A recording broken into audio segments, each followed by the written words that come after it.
When I was leaving home, my father's friend said, "Boy, you act like you got some sense.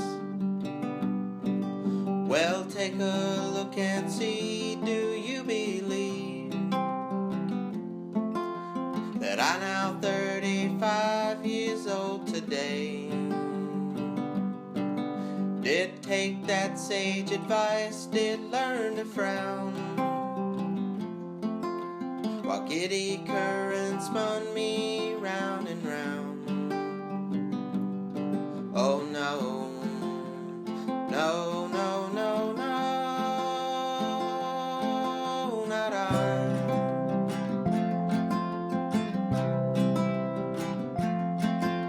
To Russia I went first, to Petersburg.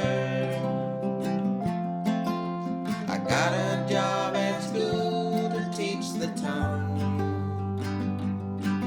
of Dickens, Donne, Defoe, the grammar of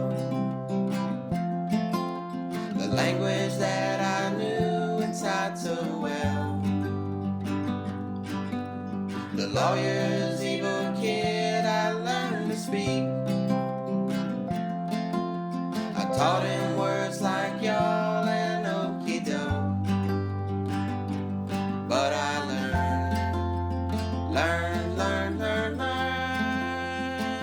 more than he did.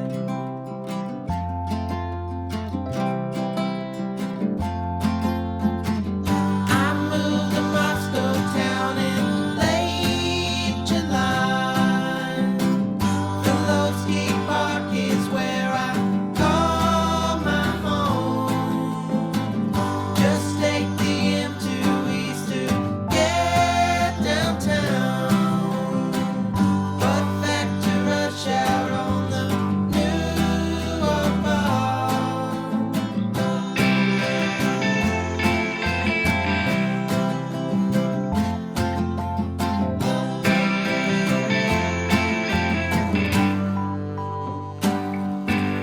So why the hell the freak am I here now?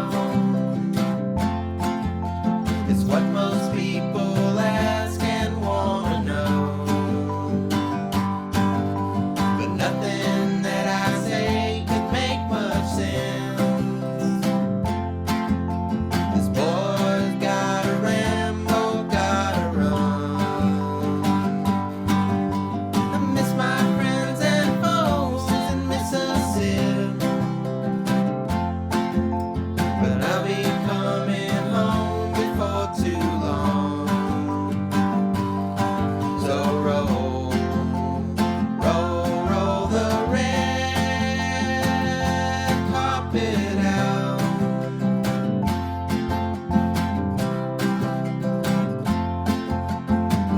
When I say we, I mean my girl and I. We met a year ago on Rubenstein, the hippest street in town with lots of love. The music's really so cheap.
It's a fine idea, but I don't even know where to start. I'm not an administrator. You don't have to be, you just hire somebody. Yeah, just imagine the type of school you would like as a teenager and make it. Exactly.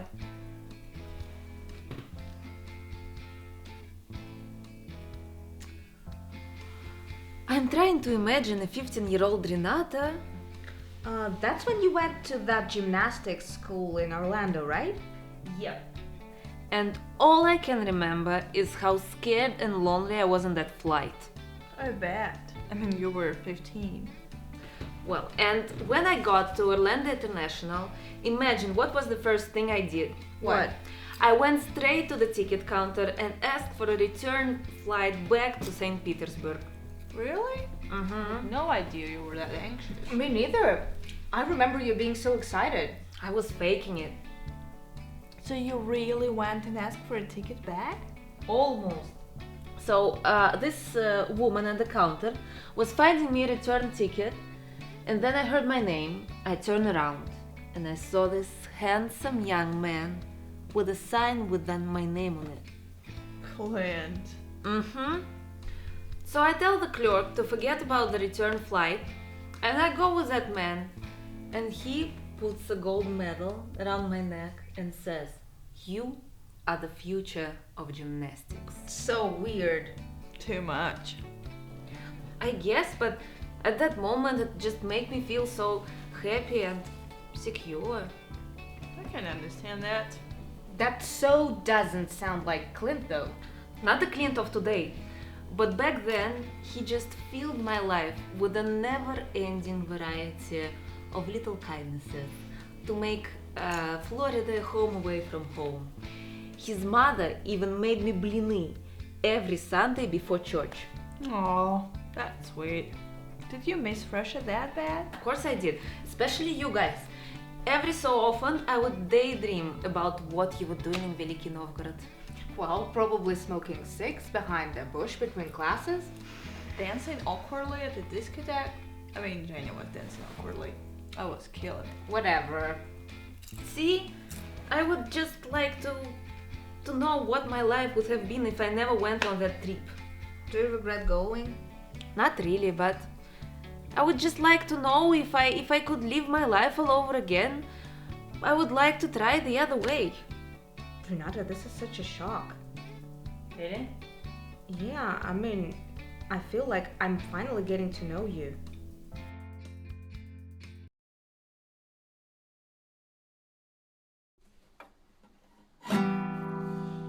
December had just 6 short minutes when the sun lit up the world. That's very sad and very sad. I got depressed and sick. You fight the metros, fight the crowds, the cold. While I was walking up the stairs, a grandma pushed me to the wall. She hurried past.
There's more to this that makes me glum and blue.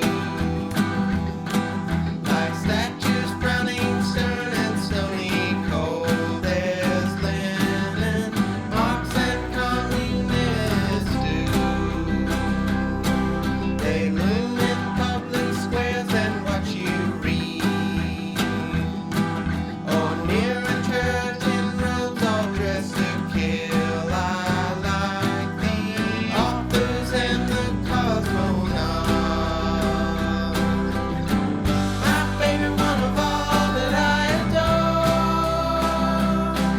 is Peter the Great Conquistador. Obscene and just my thing, and look at this. Now look at this. Now look at this. Now look at this. Now look at this. Now look at this. Now look at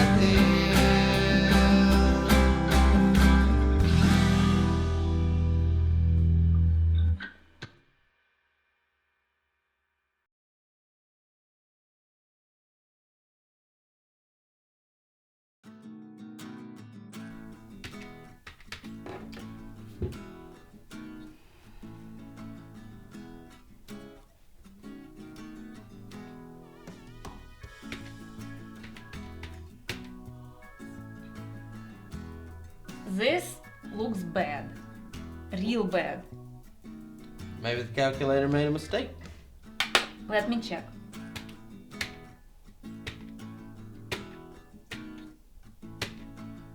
Nope.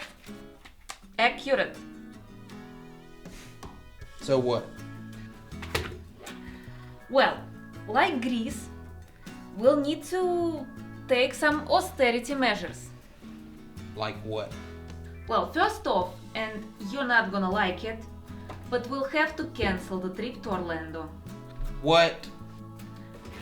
See this number? Come here. See? See this number? This is how much the trip to Orlando cost us. See this number? This is our total budget. So what? So according to my calculations, the trip to Orlando accounts to 30% of our annual expenses. This is bullshit. Clint, You know how important this is to me. I know, dear. Don't patronize me. I mean, we just need to be more frugal this year. Why? Well, because we need to take care of our basic needs. Like what? Food, shelter, clothing. Look, we'll just find a jar, label it Orlando 2019, and put every kopeck we save, okay? Where's the jar? And I need a tape and a pen.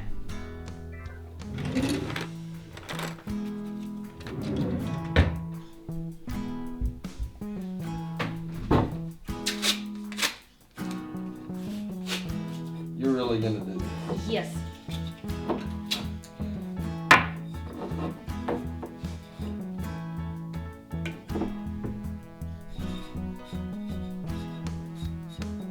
Making a piece. Yes.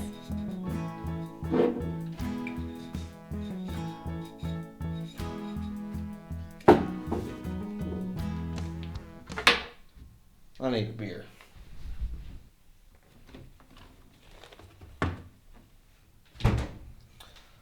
Okay.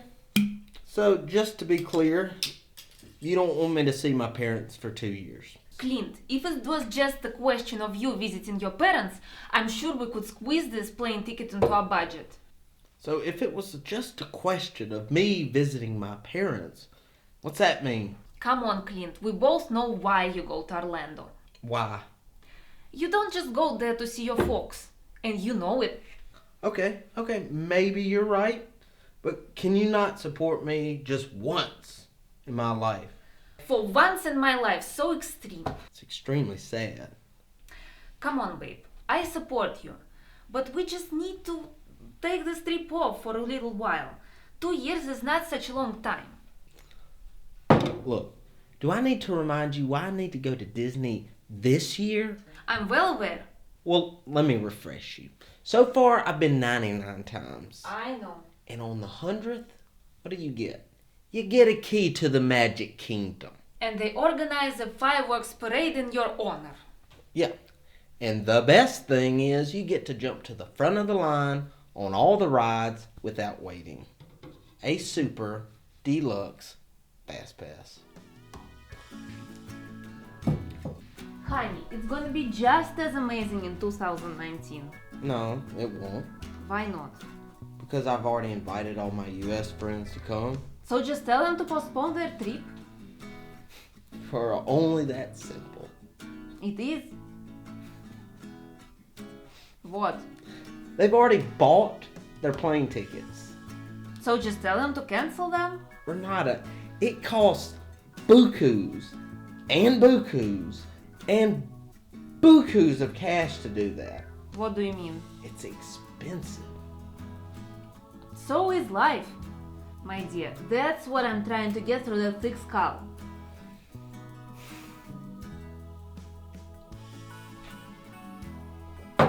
So what's your decision? You don't go to Disney World. I mean, you told us about this Disney thing before, but I still can't wrap my head around this weirdness. Me neither. I know that you know, but this is not the healthy behavior of an adult. I know. So new topic. Zhenya, how did this meeting with the client go? Oh, fantastic. Want to hear about that? Make it short.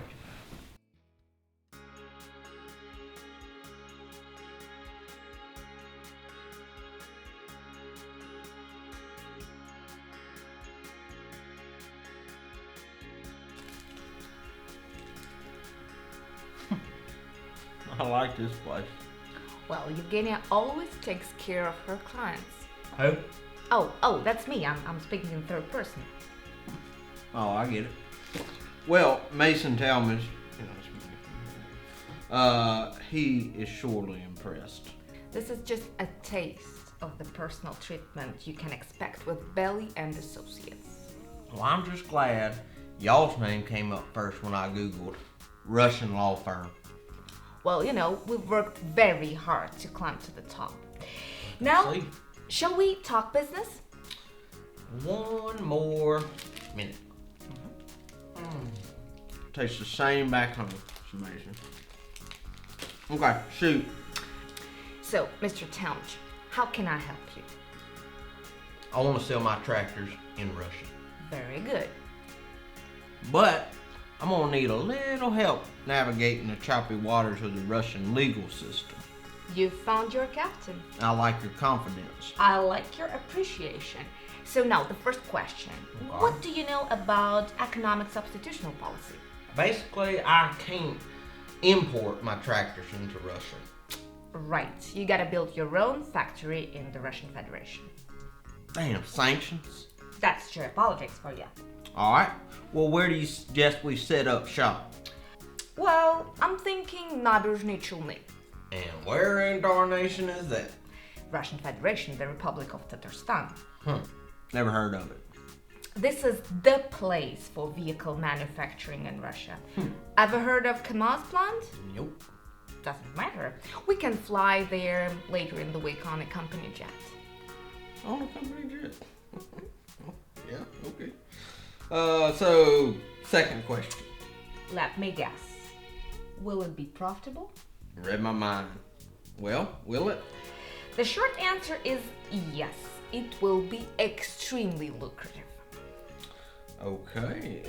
I like the sound of that. Now the long answer. Without getting neck deep into the swamp of tax codes and such, I will just tell you one thing. What? Now is the perfect time to do business in Russia. Argentinians said now is the best time to do business in Argentina. Do they have tax breaks like this? This for real. Mind-blowing, isn't it? This is, see, autumn, spring, and summer last year. And look here, right here, I like right a here, gunshot out it's It's the profit margin. Huh. Like how much money you made? Yeah. Mm-hmm. In dollars? In euros. In euros. Ooh. So, Mr. Talmadge, we Yes. would love to represent you here at Bailey and Associates. And I personally want to handle your case. Mm-hmm. Because I've got the expertise, I've got the experience, and I've got the enthusiasm. But do you have the guts? What do you think? She got the guts. You're hired. Fantastic. All right. Contract. Pen. Here you are. Ooh.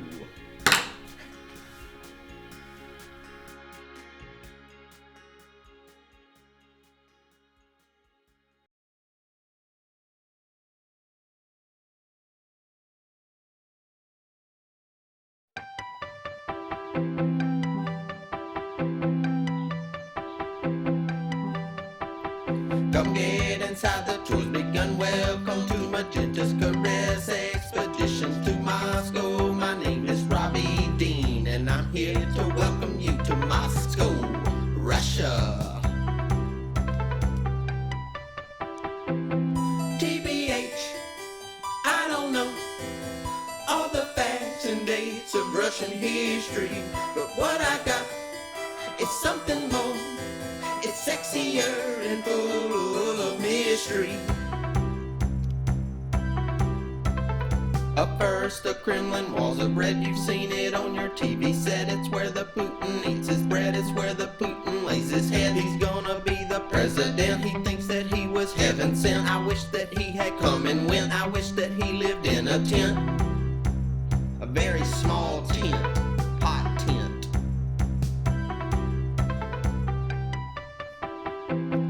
Over there, Red Square, there's a fair on Red Square. Win a bear at the fair. Win a bear at the fair on Red Square. I don't care.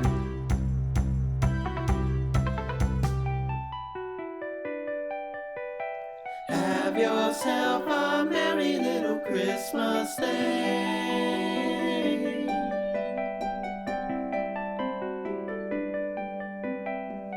Santa Claus is coming to town. Dad Moroz is coming to town. We gonna go to church and we gon' pray, cause we gotta pray before we play, and we gotta play before we say goodbye to the earth. We gotta count our blessings, dawg. Gotta pick up those ones that fall. Gotta admit it when we're wrong. When I'm wrong, I ain't never been wrong. Well, once, when I was 6. Gotta get a couple gifts for your mommy and your daddy and your sister. A furry hat, a nesting dog, or maybe just a novelty t-shirt. Yeah. Better be careful where you walk. They knock an ice off at the top. It's gonna knock your damn head off. When it hits, it won't be soft. That would be an awesome job, to be that dude up on that roof, to break the ice up with a stick, and then to watch it go kerplunk, kerplunk, kerplunk, kerplunk. The theater, the symphony, the opera, and all those fancy pleasures. Do you want to see some Russian ballet? Or maybe something a little bit different. She's a warrior princess on a rhinoceros. She's a warrior princess. She's a warrior princess. String. Time to eat. I'm starving, Marvin. How about a burger and a milkshake? Eat some wings. See some things. Top it off with some chicken McNuggets.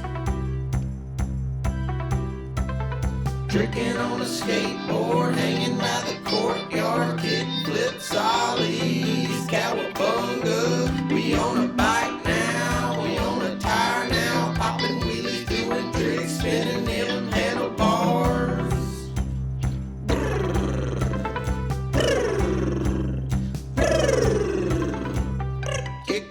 rolling to the net. That's the object of the game. World Cup football came to town. Now the Frenchies wear the crown, but the Croats were my team, and the Belgians KDB. I watched it all on the TV, at my house or in the bar.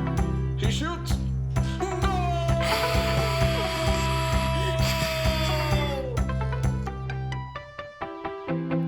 The last stop of the tour is a sick medieval monastery. Back in the day, a monk lived here. He painted icons and his name was Andrei Rublev. Andrei Rublev. Boosh.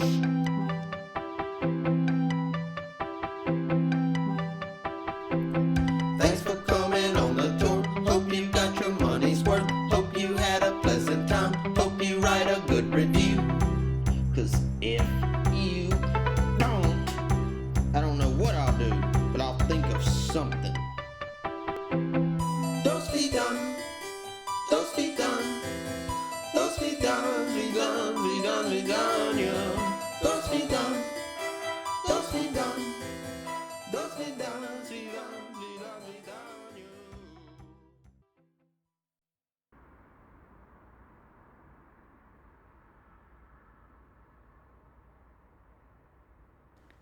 Everything has a limit, including sorrow. You find these Brodsky's lines very hard to believe if you ever happen to go somewhere deep in Russia in the end of March. I happened to spend a weekend in Suzdal, an old tiny town in Vladimir region, 4 hours away from Moscow. There is no railroad, so the last time here was a big party, it was 1300s. It is extremely beautiful. For a town with more or less 10 streets, it has more than 30 churches, and because it's hilly, you can spot some tiny, nice, onion-looking cap almost from anywhere. You can play Where's Waldo, Russian Orthodox Church edition. The town has literally died here, but instead of resisting, the people who live here seem to take a very good care of a dead man. The cafe on the main street seemed to have a very strong affection towards Russian pre-revolutionary way of spelling. The menus all over burst with a la muzhik, peasant style, and a la kupets, merchant style options. The hotels want to look like mansions or classical izbas.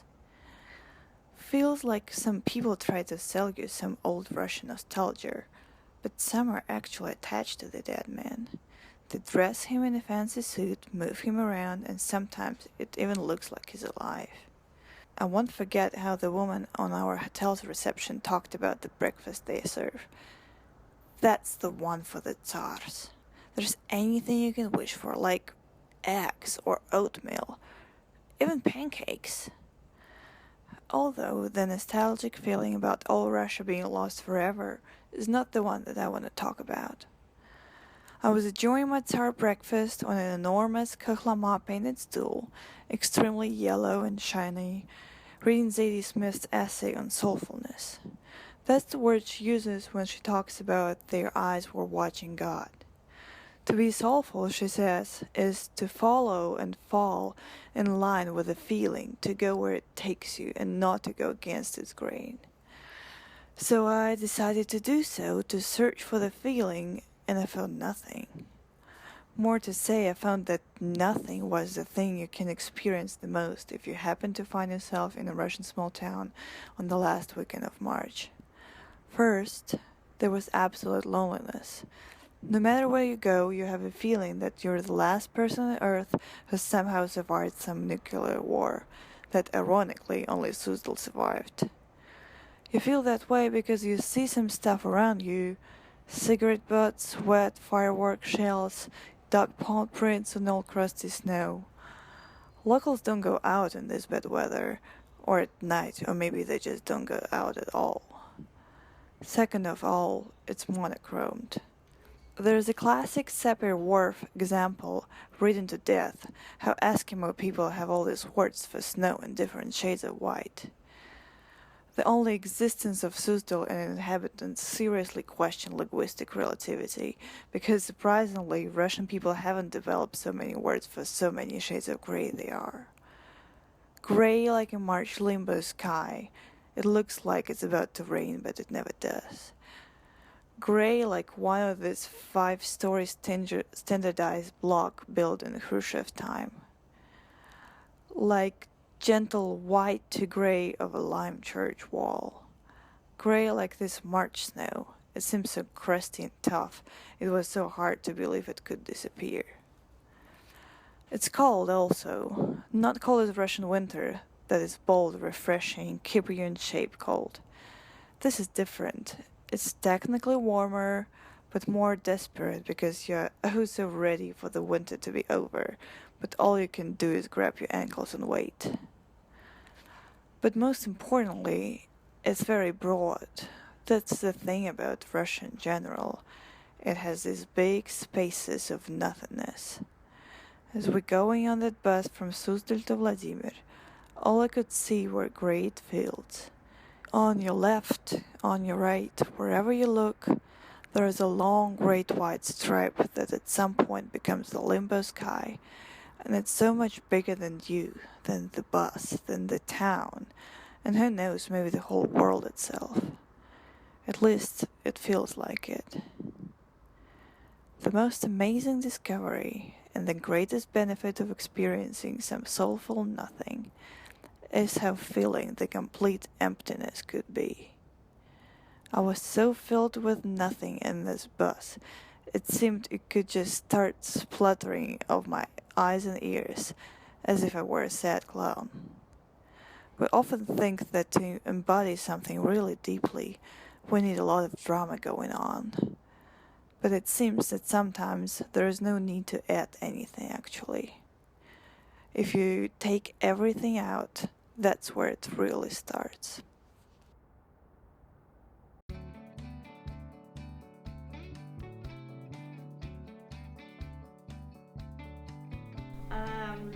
So here we are at the Ha, and that's Gorky Park. And it's this really nice place. We had breakfast. And who was that? The law firm. What you guys looking at? Pictures of Dasha and Maria. Ooh, let me see. Oh. Is this the first night you met? Yeah. Ooh, what's the deal with all those lasers? This is a rave party. Futuristic. And was this the same night? This is actually post-rave because we after partied at my crib and we talked till the sun came up. And that's why I had to wear a blindfold when I first competed. Wow, that's a story. Okay, enough about me. Your turn. Okay, this is not exactly my story, but it's a story about my grandfather. So imagine the year is 1943, the place is Stalingrad. My grandpa has been enlisted in the Red Army as a cook for 2 years. 2 years of peacefully making his simple yet delicious stew. But one autumn night, everything changed. The Nazis surrounded the camp and they slaughtered everyone in sight. Swift, clinical. They killed everyone except for my grandpa. How did he survive? He locked himself in the kitchen. So the Nazis, they were shouting like "Öffnen sich!" What does that mean? Open up in German. So, but when Grandpa turns deaf ear to their commands, they just start banging on his door with their gun butts. So, is Grandpa daunted by the grim and hopeless circumstances? Does he curl up like some little frostbitten kitten in a trash-thrown alley? Oh, that's what I'd do. Me too, but that's not Grandpa Dmitri. He grits his teeth and he takes his destiny into his own hands. He thinks, and suddenly divine inspiration strikes him. He has an idea. You bet he does. So in the kitchen, 2 items really stick out. 2 large fans near the oven and bags of flour next to the door. What's he gonna do with those? You'll see. So he picks up the flour bags and he stacks them in front of the fan, just in time, because with a loud crack the door bursts open and here come the Nazis. Oh shit. Never fear, my dear, because at that very moment, Grandpa turned the fan to the full blast and he slashes the flour bag with his carving knife. Boosh. Why does he do that? Think about it. You see a pretty hat. I mean, flour, lots of wind. In a snap, it's like a big cloud, and nobody can see their noses in front of their faces.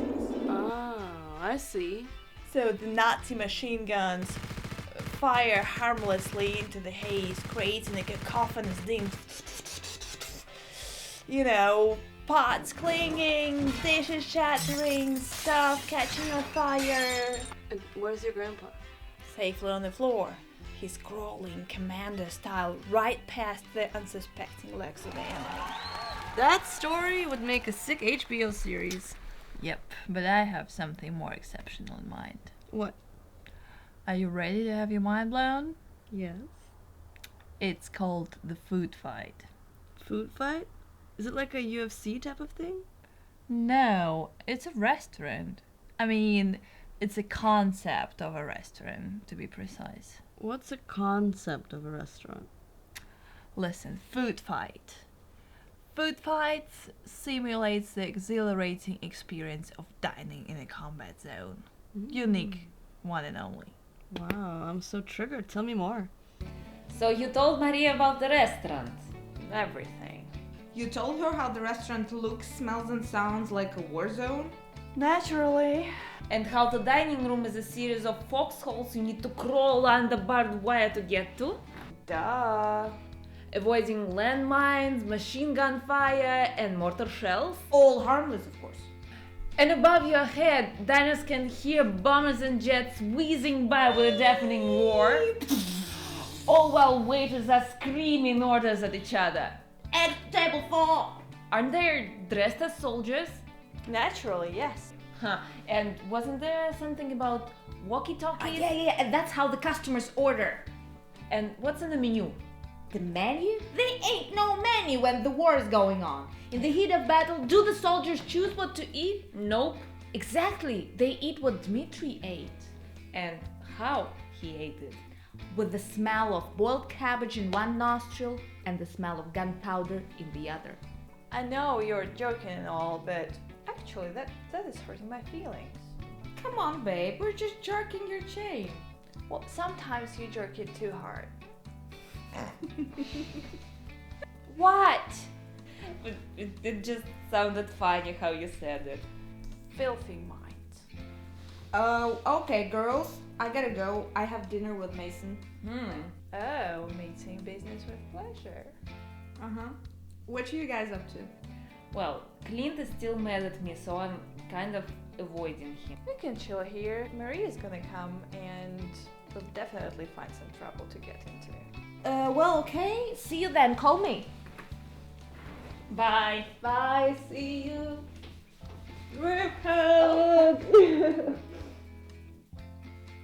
Okay, goodbye, girl. Bye-bye. And one more thing. What? Act like you get some sense.